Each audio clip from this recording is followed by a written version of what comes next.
economista, ex-secretário da Fazenda, atualmente prefeito de Belo Horizonte. Fuad Noman é também escritor, romancista, de mão cheia, e acaba de lançar, na última semana, seu terceiro livro, que é por favor, se puder mostrar a capa. Marcas do Passado. Marcas do Passado. Estamos aqui hoje para falar um pouco sobre a obra, intitulada Marcas do Passado, que vem logo após seus últimos 2 lançamentos. O prefeito já tem aí 3 livros lançados, que é O Amargo e o Doce, de 2017, e Cobiça, de 2020. Isso. E esse novo livro faz uma mistura aí do romance com o gênero policial, né? Pelo que a gente consegue entender, que trata aí de assuntos bem atuais e até um pouco espinhosos, podemos dizer. Claro. E estamos aqui juntos para falar um pouco sobre, com o nosso amigo do Mundo do Livro, Afonso Borges. Afonso, obrigado por participar, prefeito. Seja muito bem-vindo, é uma honra te receber aqui. Muito obrigado, a alegria é minha. Bem, gente, muito obrigado. Um bom dia ou boa tarde para quem estiver assistindo a gente aqui nesse podcast também gravado em vídeo, aqui da Alvorada FM. Primeiro dizer uma coisa curiosa, andei pesquisando e nós estamos aqui com o único prefeito escritor do Brasil, é claro que das grandes capitais, eu não pesquisei as pequenas, mas das grandes capitais, não só o prefeito eleito, né, mas os prefeitos anteriores também por aí. É claro que... E de Belo Horizonte, Fuad, acredito que só o Zé Oswaldo de Araújo, lá nos idos de 1917, né, tem também muitos livros, mas não tem romance. Então, para começar essa entrevista, eu queria cumprimentar um único prefeito romancista da história de Belo Horizonte. Muito obrigado. Eu não sabia dessa pesquisa sua, né? Entendo que os meus colegas prefeitos estão perdendo uma grande oportunidade de relaxar quando sai da prefeitura. Das noites sem dormir, tem que encontrar o que fazer. Então eu sinto muito, acho que eles deviam aproveitar esses momentos de muita tensão e escrever. Ótimo, né, prefeito? Porque, aliás, Fuad, porque aqui está o autor Fuad, depois a gente fala de prefeitura, né? É bom dizer também que do que lhe antecede, né, Fuad? Nós vivemos numa cidade que fez as mentalidades do Brasil. Eu costumo brincar que Guimarães Rosa, Pedro Nava, Rafael de Almeida Magalhães e tantos outros escritores se formaram aqui. Depois, na década de 30, foram para o Rio de Janeiro, mais especificamente o Rio, depois a segunda geração que foi para São Paulo, formar as mentalidades do Brasil. Carlos Drummond de Andrade está aí para provar, né, e tantos outros romancistas. Então é bom dizer isso também. Eu só fico preocupado você me comparar com essas sumidades aí. Eu me considero não um escritor, eu considero um escrevedor de história, porque essas personalidades que você citou são todos gênios da literatura, né? São pessoas que registradas no mundo inteiro. Eu não, eu sou um escrevedor modesto. Mas é muito bom saber que Belo Horizonte, que eu considero a cidade mais literária do país, e tenho provas disso, nós temos, né, provas disso, tem um prefeito romancista. Bem, vamos fazer o seguinte, Fuad, vamos falar um pouco, é importante dizer que esse prefeito tem 3 romances de ficção. Então, vamos separar um pouquinho, fala um pouquinho para os seus ouvintes o que é O Amargo e o Doce. O Amargo e o Doce é um livro que surgiu pelo meio. A história começou com a metade do livro. Aí eu acabei ampliando, vindo para o passado e vindo para o futuro. É quase que uma novela, né, onde os personagens vivem no interior de Minas, lá nos anos 50, mais ou menos. Uma família que tem um coronel manda-chuva da cidade, né, que é o chefe político, que é o muito mais rico, e que é uma família, um dos filhos dele acaba sendo homossexual. E ele não pode nunca admitir uma situação dessa, porque naquela época, principalmente, a homossexualidade não era uma ação ou uma... Não era aceita, né? Não era aceito de jeito nenhum, as pessoas se afastavam, né? E ele não podia admitir isso na família dele. Por isso. Então o primeiro par, que chama Amargo, começa com a história desse coronel até o final do Amargo, em que é uma parte pesada, não vou contar o pedaço, porque eu espero que as pessoas possam ler. Eu costumo dizer que o amargo começa doce e termina amargo. E aí entra o doce, que começa amargo e termina doce.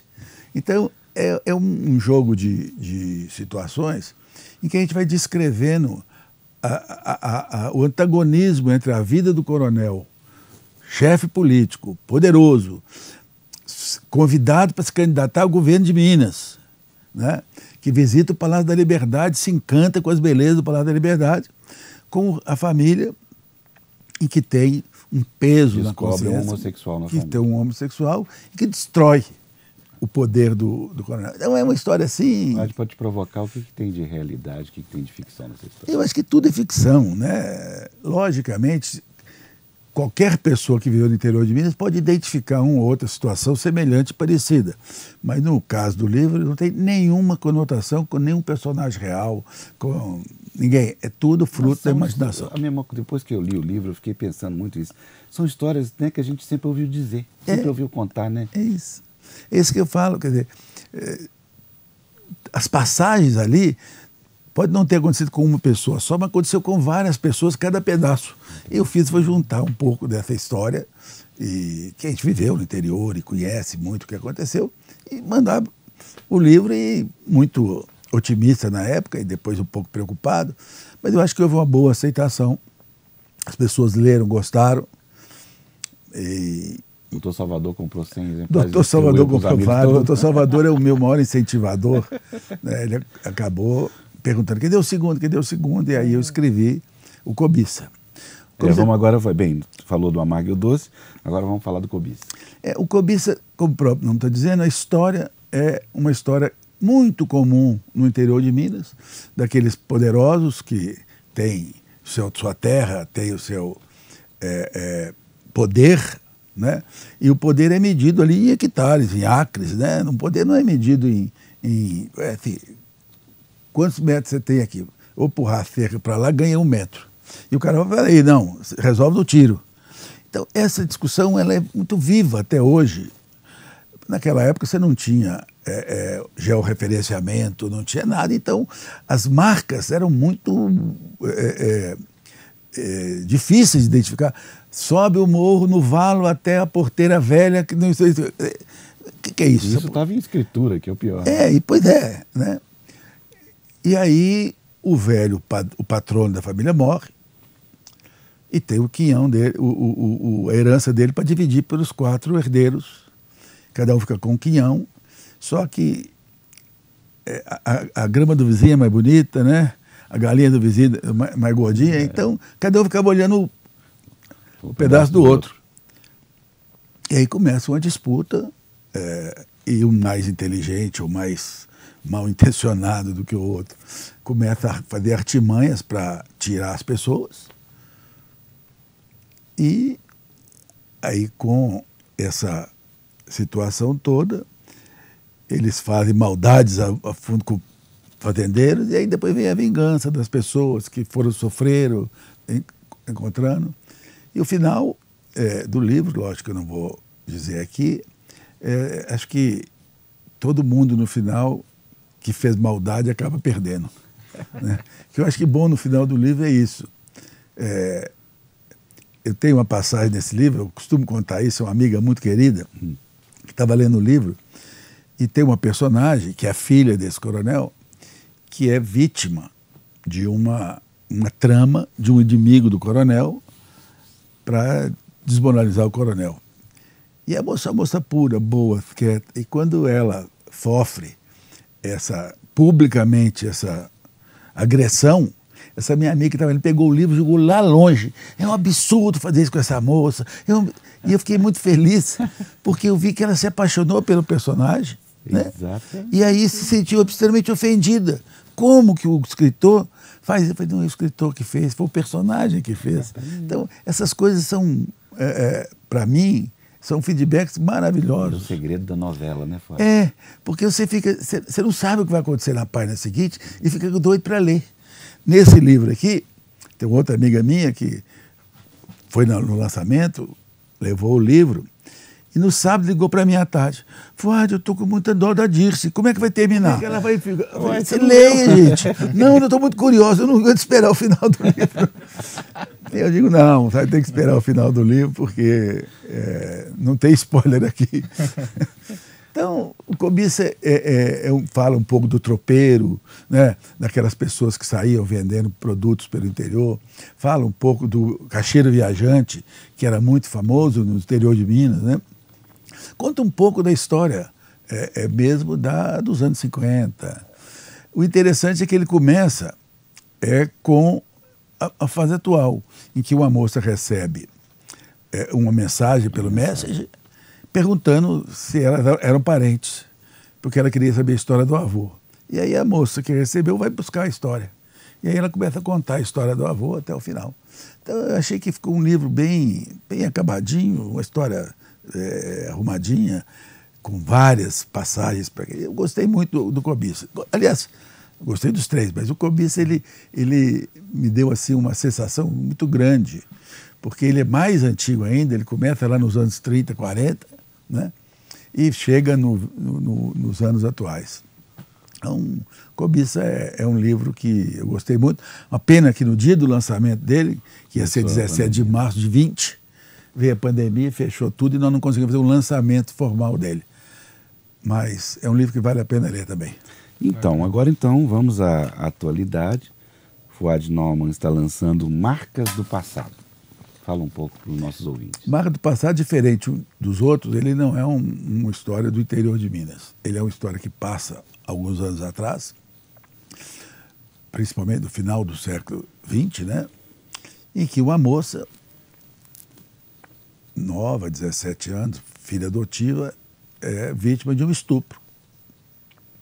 E quando ela chega em casa toda violentada, machucada, sofrida, chorando, ela é expulsa da família, pelo pai, não permite que ela nem entre em casa, ela sai com a roupa do corpo. E aí começa a saga dessa mulher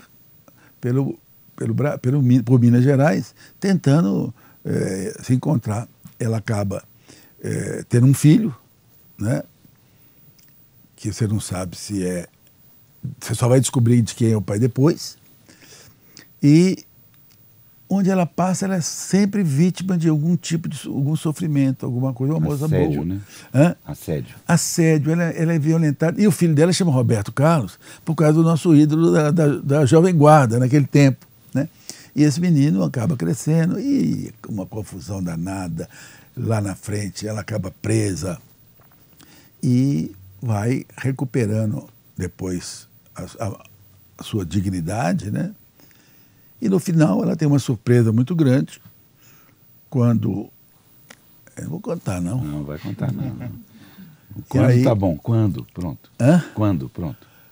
Não, é que isso aí nós estamos falando, essa chegada, ela é mais ou menos próxima dos anos atuais, sei, né? Ainda um pouco antes dessa alta tecnologia, mas um pouco atual.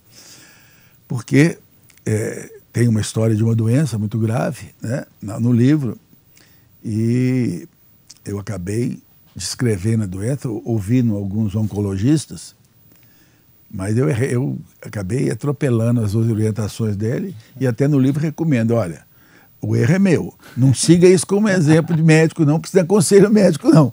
Aliás, ficção, nenhum leitor meu quer ouvir conselhos médicos do meu livro, né? Fuad, o Zueni Ventura fala que o bom não é escrever, é ter escrito. Você tem prazer de escrever? Conta sobre isso. Olha, isso é uma coisa interessante. Primeiro, quando você vai escrever... Sofre, né? Você fica ali daquela história, como é que você vai? Como é que eu faço com esse personagem? Isso é uma grande coisa para o escritor. Ele comanda a vida do personagem. Quando um personagem está ficando numa situação, ele mata. Oh, que coisa mais gostosa do mundo. Ele, quando você quer, você constrói, você mexe com aquilo. Então é muito gostoso de escrever. E agora, na hora que o livro fica pronto, que você vai pôr para lançar, dá um calafrio na barriga, um frio danado. Você fala assim, meu Deus do céu, será que esse povo vai gostar desse livro? Será que eles vão rir de mim, dessa história? E aí você vai para o lançamento assim, meio tenso, né? pessoa vai embora, você fala, bom, agora vamos esperar. E aí você começa a receber ligações de pessoas que leram, e que gostaram, que falam bem. Aí você começa... Aí sim, você começa a aliviar. Fala, ai, graças a Deus, o pessoal está gostando do livro. Mas fica tranquilo que isso é um medo universal, viu? Ah, Até Gabriel Garcia Marques, numa entrevista, falou exatamente o que você acabou de falar sobre o medo do sucesso do livro. É isso, tanto mas que é o próprio livro dele principal foi apresentado a 34 editoras, né, e recusado. Então não precisa falar nada. Eu falo porque na hora que você está escrevendo, você comanda o personagem. Você é o dono da história. Mas na hora que você entrega, o dono passa a ser outro. Porque meus livros, diferentes da grande maioria, ele não descreve ambientes. Ele não descreve o personagem. Conta histórias, né? Eu sou, na realidade, um contador de história. E a história, para mim, tem que ser movimentada. Então, se eu chegar aqui no livro e falar assim, vim conversar com o Afonso, meu livro eu escrevo. Entrei na sala e comecei a conversar com o Afonso. Alguns autores chegam e falam assim, abri a porta, era de madeira, sucupira branca, que na entrada tinha todo forrado de carpetes, papel de parede, na sala do leito tinha uma mesa, em cima da mesa um café. Mas tá indo bem, olha aí. Tá indo bem. Pois é, mas isso aí, você perde uma página, 2 páginas descrevendo e acaba, no meu modo de ver, né, claro, acaba perdendo um pouco a velocidade da história. Então eu deixo as pessoas resolverem. No Amargo e o Doce, por exemplo, eu não descrevo como é que é o coronel, né? E as pessoas viraram para mim e falaram, como é que é o coronel? Você não descreveu? Eu falei, como é que é o seu coronel? Aí ele descreveu o coronel para mim completamente diferente do que eu tinha imaginado. Aí eu resolvi perguntar às outras pessoas. Cada um tinha um coronel diferente. Eu achei aquilo ótimo. É assim que é o coronel. Porque o sujeito passa a viver a história e identificar os personagens na cabeça dele. Teve um rapaz um dia que falou assim, se isso virar filme, esse coronel tem que ser o Tony Ramos. Quer dizer, eu acho que é uma alegria muito grande ver essas coisas acontecer. E uma coisa curiosa é que seu primeiro livro passa inteiramente nos anos 50, o segundo faz aí essa viagem no tempo, o terceiro agora mais atual. É verdade. Por que isso? Por que você começou a vir para cá, vir para o presente um pouco? Olha, não tem uma explicação. O que acontece para escrever livro é o seguinte, você primeiro pensa numa coisa, aí você chega e fala assim, bom, como é que essa história vai terminar? Aí você mais ou menos estabelece o fim da história, mas tudo é muito... E aí você começa a escrever. Eu acho muito legal você começar a contar a história no passado, porque é uma oportunidade das pessoas começarem a identificar como é que funcionava Minas Gerais, como é que funcionava Belo Horizonte. No Cobiça, por exemplo, o coronel vem para Belo Horizonte e eu cito que ele vai hospedar no Hotel Financial, que naquela época era um dos melhores, que ele ia no restaurante Bela Nápoles, que era o melhor restaurante de Minas Gerais, tá certo? Que ele pegava um chofer de praça, que naquela época não chamava táxi. Gente, corrigindo, chofer de praça é taxista. Pois é, e não é Uber, viu? E com aqueles carros, aqueles Ford mais antigos, o cara abria a porta, o sentido de luz, o garçom todo elegante. Isso é um negócio, uma história que a juventude não conhece. Quem não viveu isso não conhece, né? Eu também não vivi tudo, não. Eu pesquisei, eu estudei. Meu pai viveu e me contou muita coisa. Então, essa história, o tempo dela é que te permite você ir para frente e voltar. Tá certo? Por exemplo, nesse livro agora, no Cobiça também, a personagem que narra a história praticamente, ela recebe a mensagem pelo Messenger. E aí, ela está agora. Ou seja, ela tinha Mac. Hã? Ela tinha um laptop Mac, né? E ela vai para o interior e ela entra numa fazenda. Eu fui visitar uma fazenda, no estado da tarde, e eu achei muito interessante a entrada, o modelo. E eu descrevo ela chegando na fazenda como se fosse aquela fazenda. Legal. Tá certo? E está viva, até hoje está lá. Ele descreve mas com o olhar de anos atrás, né? Porque fazenda no interior de Minas, ela mantém muito uma trajetória, uma história, né? O Fuad, falando nisso, curioso, né? Eu que já li tanto e fiz da minha vida a leitura, né? Eu classifico os autores entre, como você disse, os que descrevem muito e tudo. Por exemplo, Carlos Herculano Lopes. Tem ali alguma semelhança da obra do Carlinhos com a sua, na medida que o Carlinhos também faz muito isso, contar as histórias.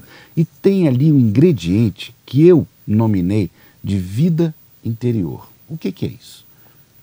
É gente que tem na sua história todo um desenvolvimento e um acúmulo de experiências vindas familiares, observação do cotidiano, até mesmo experiências próprias. Então minha pergunta é a seguinte: de onde vêm as suas histórias?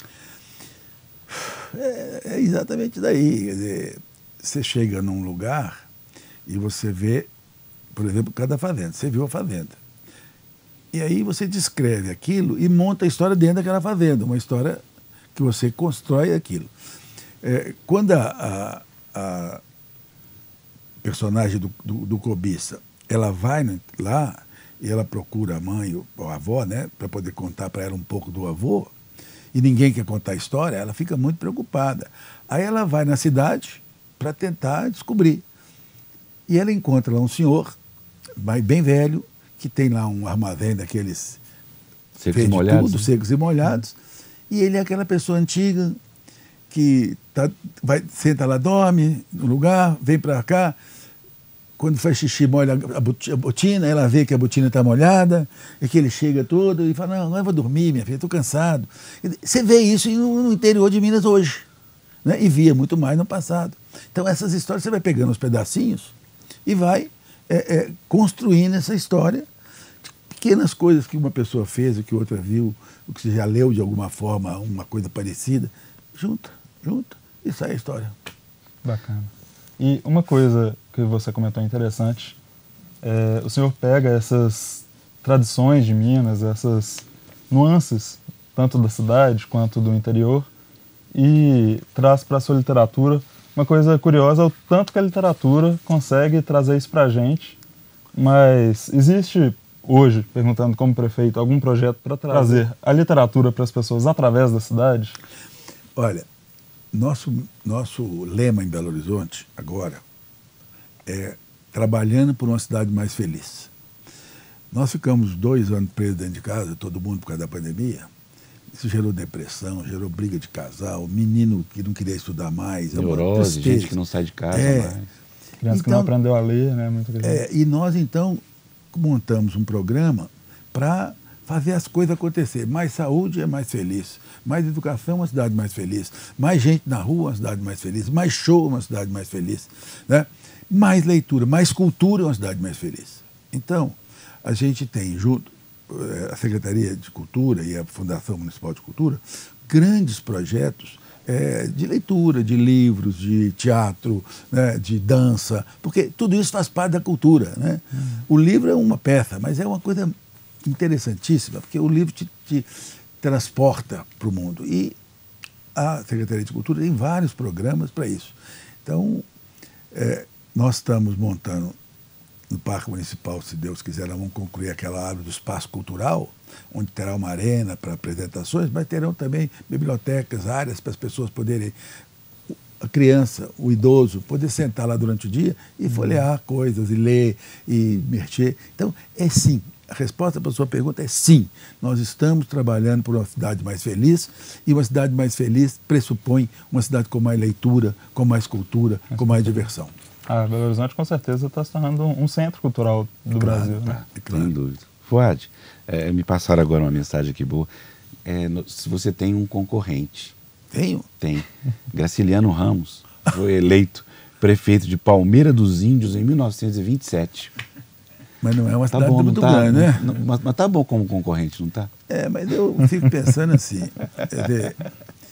é um autor tão bom, tão conhecido, que ele foi muito mais conhecido como autor do que como todas as outras coisas que ele fez. Inclusive, ele foi, como chama hoje, o Michalik, um prefeito biônico. Ele foi indicado e ficou só 2 anos, porque em 1930, obviamente, houve a Revolução e ele saiu. Pois mas você vê bem o seguinte, ele a gente conhece ele mais como o quê? Como autor, como escritor. Vidas Secas. Você vê todas as histórias, todas as outras qualidades, todo o trabalho que ele montou, está perdido. Quer dizer, perdido não. Fica na história, mas num cantinho. Os livros não. Mas você se sentiria bem sendo assim, mais conhecido como romancista do que prefeito? Olha, os livros, eles são para sempre. Eternos. Eternos. A prefeitura é uma coisa transitória e passageira. Eu quero fazer para o Belo Horizonte o melhor que eu posso fazer. Eu quero trabalhar para essa cidade, deixar marcas para o futuro, não do passado. Mas eu quero construir. Já tem o próximo título. Mas minha vida aqui é mais 2 anos como prefeito. E o livro está aí. Eternamente. Ele vai ficar, se Deus quiser. Um dia alguém vai abrir o livro e falar, tinha um moço lá que escrevia esse negócio também. E eu quero continuar escrevendo e vou continuar porque eu gosto, faço com prazer. Então eu acho que eu não tenho a pretensão de ser reconhecido como um escritor como Graciliano Ramos, como os outros agora, né? Mas eu gostaria que as pessoas pudessem ler o livro e depois falar, olha, teve um prefeito lá em Belo Horizonte que até fez uma prefeitura razoável, mas escreveu um livro bom. Olha, eu fico felicíssimo porque nós já conversamos tantas vezes sobre isso, né, Fuad? Belo Horizonte é uma cidade literária. Belo Horizonte é uma cidade que não só na década de 20 a 30 construiu essa geração fabulosa, né, de Carlos Drummond, Pedro Nava, Guimarães Rosa, tantos outros. E em 45 saíram daqui, né, os 4 cavaleiros de um íntimo apocalipse, né, Fernando Sabino, Hélio Peregrino, Otto Lara Rezende e Paulo Mendes Campos, né, se formaram ali no Grupo Escolar Afonso Pena, na João Pinheiro, né, e depois à frente temos outra geração, Gabeira, Humberto Werneck e tudo. Então, quer dizer, essa cidade literária que pode ser demonstrada, inclusive fisicamente, né? Temos a casa onde Guimarães Rosa morou, a casa onde Drummond morou. As estátuas na rua. E que pode se constituir até uma sugestão, né, Fuad? Um roteiro literário pela cidade, né? Você tem uma magnífica secretária de Cultura, que é Eliane Parreiras, né, amiga de vida inteira, tem essa vocação. Então, assim, meu sonho, e aqui eu passo a palavra para você, é transformar essa cidade fisicamente numa cidade literária. Nós temos a Rua da Literatura, com 3 livrarias e mais 2 ao lado, né? A Outlet Livros e a Livraria da Rua. Então, quer dizer, nós temos tudo para essa cidade fisicamente, eu digo nas ruas, eu digo como um roteiro impresso, se transformar numa cidade literária. Sem dúvida. Lamentavelmente, as pessoas têm lido muito pouco, né? As livrarias mais importantes estão se fundindo. São dificuldades tremendas. Muita dificuldade. Porque essa modernidade de internet, de Google, de não sei o quê, acaba fugindo, tirando as pessoas um pouco da literatura. E eu faço isso muito com meus netos, né? Eu tenho 2 netos que leem assim vorazmente, né? E os outros 2 já menos, leem mais essas histórias. Então, eu acho que cabe muito aos pais, aos professores, às escolas, incentivar essas crianças a conhecer o mundo através do livro, né? Seria muito bom a gente puder. Nós temos um programa, na realidade é um movimento chamado Belo Horizonte Mais Feliz, em que nós movimentamos o 3º domingo de cada mês, 9 regionais, com diversas ações. Esporte, lazer, cidadania, música, teatro, e tem também o contador de história, né? Tem sempre uma área que uma professora, uma pessoa da comunidade, senta lá e começa a contar história para as crianças, né? Eu lembro quando eu era criança, estudava, naquela época era grupo escolar, né? E que a professora chegava lá na frente, punha meia dúzia de livros lá na frente, livro para criança, claro, e falava assim, eu quero 6 alunos que vão ler esses livros e depois vão contar a história para a gente aqui. E aí a gente pegava o livro, começava a brigar para pegar, todo mundo queria, eu quero esse, não, esse é meu. Porque as histórias eram muito boas. Eu pegava aquilo, levava para casa, lia, fazia uma espécie de uma fichazinha para lembrar dos caras, e ia para lá para fora contar. E era muito legal. Aí, na outra semana, eram outras crianças, mesmo, sei lá quanto tempo. E isso fazia muita diferença. Isso me fez começar a ler com muito mais prazer. Considerando que hoje a juventude tem, a infância tem o que nós não tivemos, que é uma literatura infantil excelente. Pois é. Eu tenho vontade muito de escrever um livro infanto-juvenil, não... Infantil não. Infantil é muito difícil. Infantil, mas um livro infanto-juvenil eu tenho vontade de escrever. Mas eu só sei escrever bobagem, então não posso pôr para as crianças. Tá. Eu fiz o Flitabir agora, né? Foi um sucesso. E a frase principal do Flitabir, inclusive, inspirada na sua determinação de transformar as pessoas de Belo Horizonte felizes, é uma frase no meio do poema A Mesa, do Drummond, que diz o seguinte: não ser feliz, tudo explica. Pô, que maravilha! Ele é tão inteligente, esse Carlos Drummond de Andrade, Michalim, que ele não colocou a simplicidade de ser feliz. A ser feliz é isso, não. Não ser feliz, tudo explica. É muito bom, né? Você imagina só o que é você acordar de manhã, mal-humorado, sair de casa sem conversar com a família, ou pelo menos conversando de forma... Chega no seu trabalho, mal-humorado, trabalha mais e vai para casa. Isso é uma infelicidade total. Não explica tudo? Ele explica tudo. Agora, se você acorda de manhã, bem-humorado, tem esposa, os filhos, sei lá quem mais, que tá, o marido, né? E toma café junto, conversa, fala bobagem, vai para o trabalho, trabalha com prazer, trabalha com alegria, o seu dia é muito melhor e você sai muito mais leve, né? Então, não ser feliz explica tudo mesmo, já disse o mestre. Bacana, perfeito. Uma última coisa, você abriu fazendo um convite aí para outros prefeitos, para outras pessoas começarem a escrever. Eu convido, claro, todos os nossos ouvintes, a quem está assistindo, a encontrar seus livros e ler todos eles, passar o feedback para o prefeito que a gente já viu que ele gosta tanto. E gostaria que você pudesse comentar onde que é mais fácil de encontrar seus livros, como que as pessoas podem ir atrás. Bom, esse é um problema do escritor desconhecido, né? E o mercado editorial também, né? E do mercado editorial. Meu primeiro livro estava combinado que ia para as livrarias. Aí não foi, eu perguntei, mas cadê os livros na livraria? Não, a gente põe no nosso catálogo e manda para a livraria. Se a livraria quiser, ela pede. Eu falei, mas ela não me conhece, como é que ela vai pedir? Não, a pessoa tem que ir lá e pedir o livro. Mas a pessoa não sabe que eu tenho o livro, como é que faz? Nesse caso agora, a Ramalhete, ela tem um site, né, que ela vende através do site e eu espero que em breve esteja na rua das livrarias lá esses livros para vender. Mas se quiser, acesse o site da editora ramalhete.com.br e lá você consegue comprar todos os livros. O pessoal da Bienal Mineira também tem uma plataforma de venda que também pode ser acessada. Mas o bom mesmo é ir na livraria, sentar lá. Então eu já faço o convite. A Rua da Livraria tem a Genipapo, que era a antiga Ouvidor, tem a Quixote e tem a Scripton. Ali ao redor tem a Outlet de livros e a Livraria da Rua.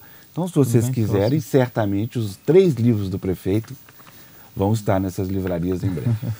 Eu queria muito, porque meu prazer é passar num lugar, na livraria, olhar lá, ver meu livro. Dá vontade de comprar? Vai acontecer, tenho certeza.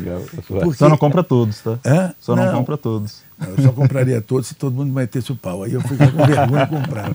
Mas o povo está gostando? É isso aí. Tá bom? Então, muito obrigado. Vamos ter lá na livraria. E eu estou aqui em segredo, viu, gente? Conversando com sempre um papo aqui do Afonso. Quem sabe o Afonso faz uma ideia relançamento ótima. Dos 3 livros lá no Sempre um Papo. Inclusive para dar uma satisfação para as 3.000 pessoas que estiveram lá no seu lançamento 3.000, e não conseguiram entrar. Não, 3.000 não. Porque tinha 3.000 dentro e tinha 3.000 fora. Não, fica aí convidado, já combinado com a Alvorada. Mas lamentavelmente teve uma fila grande, eu fiquei até preocupado com as pessoas até um pouco mais velhas, pé na fila, eu morrendo de vergonha, mas a minha mulher falou assim, compra um carimbo e carimba. Eu falei, não, isso não. Ótimo. Muito obrigado aí por terem me convidado para estar aqui.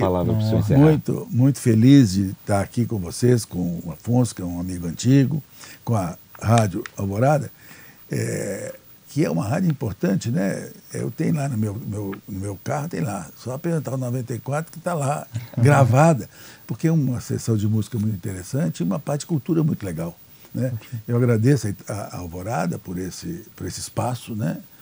Agradeço a vocês mais uma vez por essa oportunidade de estar aqui e convido a todos, se tiverem oportunidade, dar uma folheada nesses livros. Eu acho que tem uma historiazinha para divertir, para relaxar, é um momento de lazer, não é nada sério, é só ficção, mas vale a pena ler. Muito obrigado. Obrigado.